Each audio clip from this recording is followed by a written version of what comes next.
নমস্কাৰ বন্ধুসকল, নাথ ব্লগ চেনেললৈ আপোনালোকক স্বাগতম জনাইছোঁ। বন্ধুসকল, আজি আমি আহিছোঁ ঢেকীয়াজুলিৰ ঠেলামৰাৰ বাজবেৰাত অৱস্থিত এখন সোণালী কুকুৰাৰ ফাৰ্মলৈ আহিছোঁ আৰু সেই ফাৰ্মখনত মাইনুল হক নামৰ ব্যক্তিজনে 900 মুৰ্গী ইয়াতে পোহপালন কৰি আছে আৰু সেই 900 মুৰ্গী কেনেকৈ পোহপালন কৰি আছে সেই ব্যক্তিজনৰ লগত আমি কথা পাতিম। দাদা, আপুনি ইয়াতে কিমান 900 মুৰ্গী আছে বুলি কৈছে ন? 900 মুৰ্গী আপুনি কিমান দিনৰ পৰা পোহপালন কৰি আছে আৰু আপোনাৰ ফাৰ্মিং অভিজ্ঞতাৰ ফালৰ পৰা আমাক ৰাইজক অকণমান জনাওক। কিমান দিন ধৰি আপুনি পোহপালন কৰি আছে? এয়া আমি পোৱালি আনিছোঁ, ধৰক মোটামুটি 1 মাহৰ ওপৰত হৈছে। কেনেটো ভালে চালোঁ। 1 মাহৰ ওপৰত হৈছে। তাৰ পাছত আমি ফাৰ্ষ্টত ভেকচিন কৰিছোঁ, 5 দিনৰ মূৰতে এটা ভেকচিন দিলোঁ। তাৰপিছত দিলোঁ 14 দিনৰ মূৰত এটা। ফাৰ্ষ্ট ভেকচিন হ'ল আপোনাৰ ৰাণীখেত। তাৰপিছত দিলোঁ আপোনাক গাম্বৰু বুলি কয়, সেইটো ভেকচিন দিলোঁ। দিয়াৰ পিছত আকৌ 22 দিনৰ মূৰত আকৌ ৰাণীখেতটো দিছোঁ।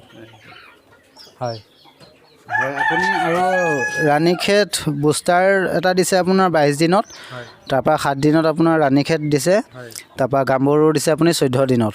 আৰু মেডিচিন কি কি ব্যৱহাৰ কৰি আছে সেই মেডিচিনৰ বিষয়ে অকণমান কওক। মেডিচিনটো ধৰক ফাৰ্ষ্টত যেতিয়া পোৱালি আনো তেতিয়া আপোনাৰ ধৰক লিগজেন পাউডাৰ বুলি কয়, লিগজেন পাউডাৰটো আপোনাৰ একেৰাহে 3 দিন খুৱাব লাগিব। তাৰপিছত ভিটামিন ধৰক আপোনাৰ বিমাৰেল আছে আৰু লিভাৰৰ এটা কি লিভাৰ টনিক যিকোনো আছে, বহুত আছে, আপুনি যিকোনো এটা খুৱাব পাৰে। তাৰপিছত এনেকৈ 5 দিনৰ মূৰত আপোনাৰ ভেকচিন এটা দিলোঁ। দিয়াৰ পিছত আকৌ এদিন পিছত আপোনাৰ আকৌ ভিটামিন খুৱাইছোঁ। পোৱালিখিনি আপুনি ক'ৰ পৰা আনিছিলে আৰু পোৱালিখিনিৰ আজি বয়স কিমান হ'ল আৰু আপোনাৰ পোৱালিখিনি আপুনি কেনেকৈ ক'ৰ পৰা কেনেকৈ আনিছিলে আমাক ৰাইজক অকণমান জনাওক।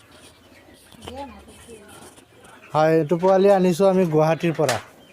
কিমান দিন ধৰি আপুনি ফাৰ্মিংখন কৰি আছে? ধৰক লোকেল মুৰ্গী হওক বা সোণালী কুকুৰাই হওক, আপোনাৰ ফাৰ্মিং কৰা কিমান দিন হ'ল, কিমান বছৰ হ'ল? মোৰ মোটামুটি এতিয়া 1.5 বছৰ হ'ল ফাৰ্মিং কৰা।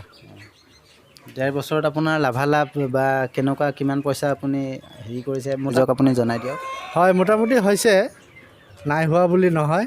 ফাৰ্ষ্টততো আমি মানে ইমান বুজা নাছিলোঁ, এতিয়া অলপ বুজি আছোঁ, লাহে লাহে উন্নত ধৰণে হৈছে আৰু যদি এনেকৈ লোকেল কুকুৰা বা সোণালী কুকুৰা আমাৰ নতুন প্ৰজন্মই কৰিম বুলি আগবাঢ়ি আহে, তে আপুনি কি পৰামৰ্শ জনাব? নাই, মই কওঁ যে যিবিলাক মানুহে এনেই বেকাৰ বহি আছে সিহঁতে ধৰক এই সোণালী মুৰ্গী বা লোকেল মুৰ্গী আনি পোহপাল কৰি কিবা এটা হ'লেও লাভৱান হ'ব পাৰিব। আৰু নতুন প্ৰজন্মই যদি এনেকৈ সোণালী কুকুৰাই হওক বা লোকেল কুকুৰাই হওক পোহপালন কৰি পেলাই স্বাৱলম্বিতাৰ দিশ দেখা পাম বুলি ভাবিছে, তেনে এজন আদৰ্শময় ব্যক্তি মাইনুল হকৰ পৰা আপোনালোকে কেমেৰাত দেখিবলৈ পাইছে। আৰু এইখিনিৰ বয়স হৈছে আজি 1 মাহ 15 দিন আৰু 1 মাহ 15 দিনত তেখেতে 3টা ভেকচিন দিছোঁ বুলি আমাক জনাইছে। ফাৰ্ষ্টতে ৰাণীখেত ভেকচিন দিছে, তাৰপিছত গাম্বৰু ভেকচিন দিছে, আকৌ ৰাণীখেত আকৌ দিছে, তেওঁ 22 দিন বয়সত দিছে বুলি আমাক জনাইছে। আৰু বন্ধুসকল, ইয়াতে কুকুৰাখিনি তলত ভুচি পাৰি দিছে আৰু ভুচিৰ ওপৰতে কুকুৰাখিনি ৰাখিছে। আৰু বন্ধুসকল, তেওঁ দিনতো লাইটটো লগাই ৰাখিছে। পোৱালিখিনিৰ অকণমান CRD হৈ আছে আৰু CRDৰ কাৰণে তেওঁ মেডিচিন ব্যৱহাৰ কৰি আছে।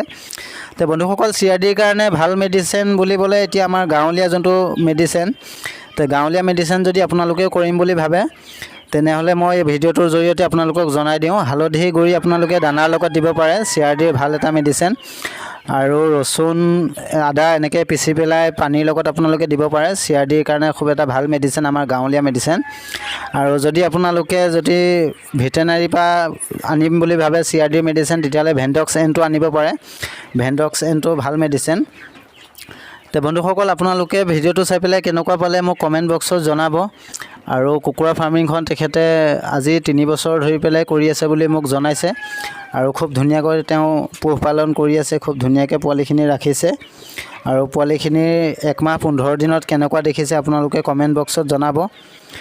আৰু বন্ধুসকল, মই তেখেতৰ এখন কুকুৰাৰ কণীৰ ফাৰ্মো এখনো আছে, সেইখনো মই আপোনালোকক দেখাবলৈ চেষ্টা কৰিম। তাতে 90টা কুকুৰা আছে বুলি তেওঁ মোক কৈছে। আৰু দাদা আপুনি এই যে কণী পৰা কুকুৰাখিনি ৰাখিছে, কণী পৰা কুকুৰাখিনি আপোনাৰ ইয়াৰ পৰাই ৰাখা নে বেলেগৰ পৰা আপুনি এক্সট্ৰাকৈ আগতে আনিছিলে? ইয়াৰ পৰা মানে মই আগতে 1000 মুৰ্গী আনিছিলোঁ। তাৰপিছত মই বাছি 90টামান মুৰ্গী ৰাখিছোঁ। হয় হয় বন্ধুসকল, আগতে 1000 মুৰ্গী পোহপালন দিছিলে আৰু 1000 মুৰ্গী তেওঁ পুনৰ বেছি দিয়া নাই। তেখেতে 90টা কুকুৰা তেওঁ পোৱালি আৰু কণীৰ কাৰণে ৰাখিছে।